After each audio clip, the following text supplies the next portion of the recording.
본문은 이제 중요한 발전을 이루고 있는 내용이죠. 이제 유다 베들레헴으로 이제 돌아오는 내용입니다. 이제 돌아오다가 어느 시점에서 이 세 여인 간의 이제 대화가 나옵니다. 룻기에 가장 잘 알려진 구절이고 가슴 아픈 대화입니다. 근데 룻기는 이런 대화가 아주 중요한 형식입니다. 그래서 나오미와 룻과의 대화, 또 룻과 보아스와의 대화, 또 보아스와 또 기업 물을 자 간의 대화. 그래서 이 룻기는 우리에게 이 대화를 통해서 많은 내용을 전하고 있습니다. 그래서 이 대화 가운데 어떤 의도를 이들이 갖고 있고 뭘 지금 느끼고 있고 이제 그것을 우리가 알 수 있는데요. 모두 우리와 동일한 육신, 생명, 감정을 가진 자들이다. 그래서 6, 7, 7절에 나오미가 이제 결단을 하죠. 두 아들이 있고 남편이 있고 또 후손은 하나도 없고 그랬는데 하나님께서 자기 백성을 공고하셨다, 양식을 주셨다 함을 듣고 이제 이에 두 자와 함께 일어나 모압 지방으로 돌아오려 하여 있던 곳을 떠나고 아주 중요하죠. 이제 거기 더 이상 있지 않습니다. 이제 하나님이 역사한다는 것을 듣고 난 다음에 나오미는 일어나고 그리고 어떻게 됩니까? 원래 처음 생각했던 대로 이제 돌아오는 겁니다. 떠납니다. 그곳을. 그리고 두 자부도 함께하여 유대 땅으로 돌아오려고 길을 행합니다. 나오미가 중간에 딱 서서 두 자부에게 이릅니다. 너희 각각 어미의 집으로 돌아가라. 왜 아비의 집으로 안 하고 어미의 집으로 했을까요? 어떤 사람은 이 둘 아버지가 돌아가셨다 이렇게 보기도 하고 또 하나는 이들의 마음을 가장 잘 헤아릴 분은 바로 엄마다. 그래서 너 어미 집으로 돌아가라. 너희가 죽은 자와 나를 선대한 것 같이. 이건 남편에게 잘했다는 거죠. 남편 살아있을 동안 잘했다는 거고 또 지금 남편이 죽고 난 다음에 나에게도 참 선대한 것 같이 여호와께서 너를 선대하기를 원하며 여호와께서 너희로 이 내용이 나옵니다. 각각 남편의 집을 다시 재혼을 해서 평안하게 하기를 원하노라. 그러고 나서 입 맞추고 소리를 높여 웁니다. 이 우는 이유는 왜 그럴까요? 다른 방법이 없기 때문에 그런 겁니다. 어찌할 수 있는 방법이 없습니다. 무슨 방안이 없습니다. 지금 이 나오미를 혼자 보낼 수도 없고 그렇다고 자기가 따라갈 수도 없고 참 이게 너무 막막한 이런 상황. 자, 근데 여기서 중요한 단어가 이 선대라는 말입니다.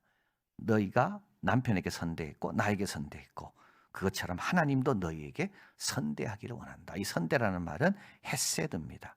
자비롭고 자애롭고 신실한 하나님의 인자. 하나님의 인자. 그런데 여러분 꼭 기억해야 됩니다. 세 가지를 꼭 기억해야 됩니다. 하나님의 인자와 긍휼이 무궁하다는 이 인자라는 뜻은 어떤 뜻인가? 세 가지입니다. 이건 일상적인 사소한 문제나 욕구를 들어주는 게 아닙니다.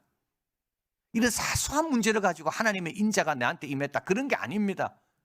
뭐 먹고 자고 뭐 놀고 이런 데 하나님의 인자가 아닙니다. 하나님의 인자는 굉장히 중요한 문제, 하나님 없이는 해결되지 않는 아주 시급하고도 내 힘을 벗어나는 그 문제에 대한 하나님의 사랑, 하나님의 자비, 이게 인자입니다. 그러니까 사소한 것 가지고 주의 인자가 영원하다 그게 아닙니다. 두 번째로 이 인자는 그 위치에 있는 사람이 베푸는 겁니다. 그러니까 전능하신 분의 위치에서 베풀어 주는 게 그게 인자입니다. 내 밑에 있는 내 아들이 나한테 인자 그건 아닙니다. 내하고 비슷한 사람이 나에게 인자 그건 아닙니다. 그 인자를 베풀 수 있는 위치에 있는 사람만이. 그러니까 어떻게 봅니까? 이 며느리들은 이 시어머니에게 어떻게 보면 그 베풀 수 있는 위치에 있거든요. 왜냐하면 떠나도 되는데 떠나지 않고 시어머니의 그 외로움을 함께 해주는, 그러니까 그 위치에 있는 사람만이 베풀 수 있는 게 인자입니다. 그리고 세 번째는 적극적인 관계에 있을 때 행해집니다. 그러니까 이 인자는 언약 관계에 있어서만 행해지는 겁니다. 하나님의 인자와 우리에게 무궁하다는 말은 믿지 않는 사람들에게가 아닙니다. 그들은 그 언약 관계로 들어와야 됩니다. 예수님의 보혈로 예수님의 구원을 경험해야지만이, 그 안에 들어와야지만이 그를 향한 하나님의 인자가 영원한 거죠. 그러니까 이스라엘 백성들, 아브라함의 자손들을 향한 하나님의 인자가 영원한 겁니다. 그러면 하나님 불공평하시네요. 그죠? 왜 우리만 인자고 저쪽? 인자는 뻔했습니다. 원래 인자 우리에게도 없어야 되는 거죠. 우리 죄인인데. 그런데 우리는 아브라함의 후손이기 때문에 하나님께서 아브라함을 생각하면서 우리에게 인자를 베푸시는 겁니다.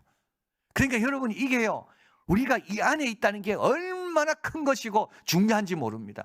이 밖에서 아무거나 걸 다 누려도 사실 이 안에서 아무거나 못 누려도 이 안이 훨씬 나은 겁니다. 일상적인 사소한 문제가 아닙니다. 그 위치에 있는 사람만이 베풀 수 있는 겁니다. 그리고 적극적인 관대에 있을 때만 행해지는 겁니다. 그래서 이거는 언약의 백성들, 하나님의 자녀들에게만 이게 베풀어지고 약속된 것이 하나님의 인자입니다. 자, 그리고 나서 이제 나오미가 계속 이르죠. 아니다. 그죠? 그러니까 그들이 이릅니다. 그들이 아닙니다. 우리는 어머니와 함께 어머니의 백성으로 돌아가겠나이다. 나오미가 말합니다. 내 딸들아. 참 가까운 사이였어요. 그러니까 두 아들 죽고 남편 죽고 이 셋이서 정말 얼마나 서로 의지하고 살았겠습니까? 걔 내 딸들아. 너희가 어찌하여 나와 함께 가려느냐. 세 가지 이유로 이들을 돌려보내는 거죠. 하나는 나는 지금 태중에 나는 너무 나이가 들었기 때문에 잉태할 수가 없다. 나는 이미 태가 끊겼다. 사라의 태가 끊긴 것처럼 이미 태가 끊겼기 때문에 내가 더 이상 생산할 수가 없다. 또 두 번째는 내가 만약에 기적적으로 생산한다 해도 그 아이가 자랄 때까지 너희가 기다릴 수가 없다. 그리고 세 번째는 여호와의 손이 나를 치셨다. 나와 함께하면 너희도 고생한다. 여러분 어떻게 해야 돼요? 저 사람하고 함께하면 고생할 것 같아서 내가 도망쳐야 됩니까? 야, 여러분 이게 신앙입니다. 여기서 딱 갈라집니다. 야, 여기 있으면 고생할 것 같으니까 내가 도망치자? 아, 여러분. 이 사람이 하나님으로부터 이렇게 어려움 당하고 있는데 하나님 내라도 돕겠습니다 하면 그 사람 때문에라도 하나님 복 주시는 겁니다. 여러분 이게 지금 우리가 이 지금 나오미는 하나님이 자기를 치셨다는 걸 압니다. 근데 치신 게 아니죠. 사실은 모릅니다. 그건 하나님이 치신 건지 약해서 죽은 건지. 그러나 하여튼 나오미는 나는 지금 하나님의 벌을 받은 사람이기 때문에 나와 동행하면 너 고생길이 빤하다. 14절 그들이 소리 높여 다시 옵니다. 오르바는 시모에게 입맛 작별 인사를 하고 돌아갑니다. 그런데 룻은 그를 붙잡았습니다. 이 붙잡았다는 말은 연합, 하나인 거죠. 헤어질 수가 없는 겁니다. 그래서 오르바의 결정을 가지고 성경은 탓하지 않습니다. 이건 정상적이고 타당한 거고, 그리고 나오미가 돌아가라 그랬잖아요. 그죠? 나오미가 돌아가라 그랬거든요. 그래서 여기에 부정적인 판단을 내리지 않습니다. 그러나 오르바는 나오미 세계에 더 이상 역할을 하지 못합니다. 나오미의 이야기에서 오르바는 딱 여기까지입니다. 데마가 사도 바울을 버리고 세상으로 갔잖아요. 데마의 이야기는 딱 여기까지입니다. 그러나 사도 바울과 끝까지 같이 간 누가와 디모데의 이야기는 계속됩니다. 이걸 꼭 기억해야 됩니다. 주님을 계속 쫓는 사람은 그 이야기가 계속 이어지지만 어느 시점에 딱 와서 나는 이까지입니다 하면 내 이야기는 거기까지인 겁니다. 자, 그리고 룻이 말합니다. 나로 어머니를 떠나며 어머니를 따르지 말고 돌아가라 청컨대 마옵소서. 어머니께서 가시는 곳에 나도 갑니다. 어머니께서 유숙하는 곳에 나도 유숙합니다. 어머니의 백성이 내 백성이 됩니다. 자, 여러분 그 어머니의 백성이 어떤 백성인지 모릅니다. 이방 여인이라고 괄시할지도 모르는 거죠. 지금 나오미가 성공해서 돌아가는 게 아닙니다.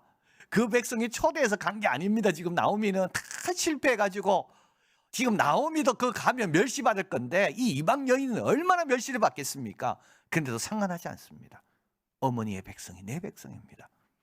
어머니의 하나님이 나의 하나님입니다. 나는 신앙도 버리겠다는 말입니다. 어머니 신앙을 내가 쫓겠다는 말이죠. 내 백성도 버립니다. 나는 내 백성도 버리고 내 고향도 버리고 내 아는 모든 언어도 버리고 내가 그동안 믿어왔던 그 신도 나는 다 버릴 겁니다. 그리고 이제는 나는 어머니와 같이 됩니다. 자, 그리고 나서 어머니께서 죽으면 난 돌아가겠습니다 이 뜻이 아닙니다. 어머니 살아계신 동안만 내가 잘할게요. 그게 아닙니다. 어머니 죽어도 나는 어머니의 백성이 내 백성이요 어머니의 하나님이 내 하나님입니다. 만일 내가 죽는 일 위해 어머니와 떠나면 여호와께서 내게 벌을 내리시고 더 내리시기를 원하나이다. 지금 룻은 어머니와 함께하는 그 벌은 별로 중요한 게 아닙니다. 그것보다 더 받아도 나는 괜찮습니다. 나는 안 돌아갈 겁니다. 자, 이게 바로 룻의 감동적이고 웅변적인 선언입니다. 삶의 모든 활동과 생명, 종말까지도 시어머니에게 철저하게 위탁하는 겁니다. 어떤 어려움이 와도 나오미의 백성과 하나님을 포기하지 않습니다. 자기의 인종과 국가와 종교를 초월하는 겁니다.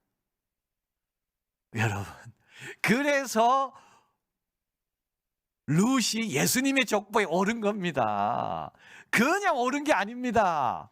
룻은 아무것도 안 하고 보아스 잘 만나가 오른 게 아니라니까요. 기생 라합도 그냥 오른 게 아닙니다. 정탐꾼을 숨겨주고 정탐꾼이 하라는 대로 빨간 천을 내보내고 가족들을 다 모으고, 그래서 기생 라합이 예수님의 족보에 오른 거예요. 그러니까 우리도 뭔가 하나님 나라의 귀한 자리에 가려면 이 정도 헌신과 각오와 희생을 감당해야지만이 뭐가 되는 겁니다. 이 제가 목소리가 세진 이유가 있습니다.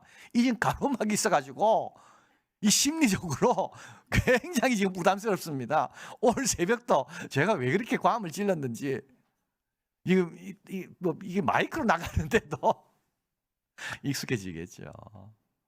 여러분, 너무 쉽게 신앙생활을 생각하지 마시길 바라요.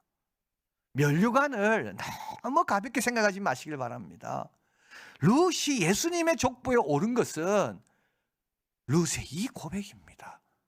룻의 이게 룻의 고집이고 자기 희생인 거죠. 룻의 고집과 자기 희생.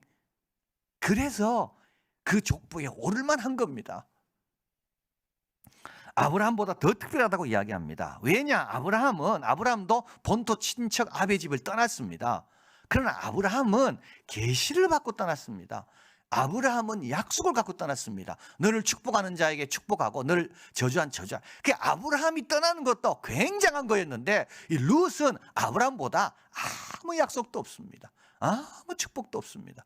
아브라함은 롯도 따라왔지요. 그죠? 종도 데리고 오고, 아브라함은 많은 무리와 함께 간 거고, 이 룻은 나이 많은 시어머니 한 분, 그것도 다 실패해서 나는 여호와께 지금 벌을 받은 신세다, 이 여인과 함께 돌아오는 거예요. 이게 뭐냐? 이게 헤세드의 가장 두드러진 신뢰라고 이야기하는 겁니다. 그 위치에 있는 사람이 그 적극적인 관계 속에서 자신이 베풀 수 있는 최고의 것을 베푸는, 이게 헤세드의 가장 아름다운 모습이다. 트레버는 말합니다. 한 젊은 여인이 남편을 찾기보다 한 늙은 여인의 삶에 자신을 위탁했다. 사람들은 남성에게 의존하는 세상에서 한 여성이 또 다른 여성을 선택했다. 이스라엘의 기억에 남는 모든 사건 가운데 이보다 더 철저한 결정은 없다. 다 남편 찾아가고, 다 안전한 거 찾아가고, 다, 그러니까 가다가 돌아간다니까요. 그러니까 가다가, 잘 따라가다가, 우리도 오르바와 비슷합니다. 그죠? 결정적인 순간이 어떻게 됩니까? 아, 남편을 찾아가야 되겠다. 또 우리 시어머니도 원하니까 이렇게 돌아간다고요, 우리도. 근데 룻은 중간에 돌아가지 않습니다. 19절, 이에 그 두 사람이 행하여 베들레헴까지 이르느니라. 베들레헴 가는 여정입니다. 이제 거기에 뭐가 기다리고 있죠? 예, 거기에 보아스가 기다리고 있습니다. 알고 간 게 아닙니다. 알고 간 게 아닙니다. 하나님께 위탁해야 됩니다. 복도 화도 하나님이 주십니다. 나오미가 화 받았다고 여러분 겁낼 필요 없습니다. 하나님, 이런 사람 내가 더 사랑하고 내가 더 돕겠습니다 하면 그게 복으로 바뀌는 겁니다. 그리고 사실 나오미의 화가 룻에는 복이었습니다. 나오미가 잘 됐다면 룻은 예수님의 족보에 올 수가 없었습니다. 근데 나오미가 안 된 이 화가 결국은 룻의 복이 된 거죠. 그러니까 여러분, 자꾸 계산하면서 살면 안 되는 거고요. 그리고 하나님께 위탁하면 됩니다. 그리고 바르고 이게 내 믿음의 싸움이다 생각하면 그대로 나아가면 돼요. 제가 오늘 아침에도 말씀드렸지만 새벽에도 지금 교회 나오는 건 다 싸워야 교회 나오지 그냥 교회 못 나옵니다. 직장에서 나가지 마라 그러거든요. 주일날. 심지어 유치원 다니는 아이한테도까지도 주일날 어디 가지 말라고. 그래서 지금 교회 나오려면 그냥 저절로 나오는 사람은 거의 없습니다. 다 갈등과 싸움 가운데만이 나올 수 있습니다. 그런데 그동안 우리는 그거 없이 신앙생활 했다고요. 아무 십자가 없이 신앙생활 했다고요. 그저 편안하게 오고 편안하게 가고 아무도 눈총 주는 사람 없이. 근데 얼마나 좋은 기회입니까 지금. 내가 신앙생활을 하기 위하여 나도 뭔가 좀 수모도 당해보고 핍박도 좀 당해보고 오해도 좀 받아보고 얼마나 좋은 기회인지 모릅니다. 내 신앙을 한번 점검받는 겁니다. 하나님께 위탁하는 거예요. 오히려 이게 환 줄 알았는데 이것 때문에 어떻게 됩니까? 내 신앙이 한 단계 더 강해지는 겁니다. 그리고 하나님의 신실하심, 인자와 자비가 무궁하다고요. 끝이 없습니다. 아침마다 새롭습니다. 여러분 기대하고 여호와 너희 하나님 너희 가운데 계시니 전능자 구원을 베푸실. 그래서요 기뻐하고 그래서 뭐라 이야기하죠? 손을 늘어뜨리지 마라. 하나님이 함께 계시는데 왜 손을 늘어뜨리냐? 다시 앞을 향해서 담대하게 나아가라. 그리고 하나님의 백성과 함께 해야 됩니다. 그래야 역사 속에 계속 쓰임 받습니다. 우리 이안교회와 함께 할 때 하나님께서 여러분과 저의 역사를 계속 빛나게 하신다. 그래서 룻의 이 고백, 룻이 어떤 상황에서 이 고백을 했는가? 나오미는 여호와께 벌을 받은 여성이라고 고백했는데도 불구하고 룻은 그 여인을 포기하지 않고 함께 간 이 룻의 고백. 하나님, 나도 이런 믿음.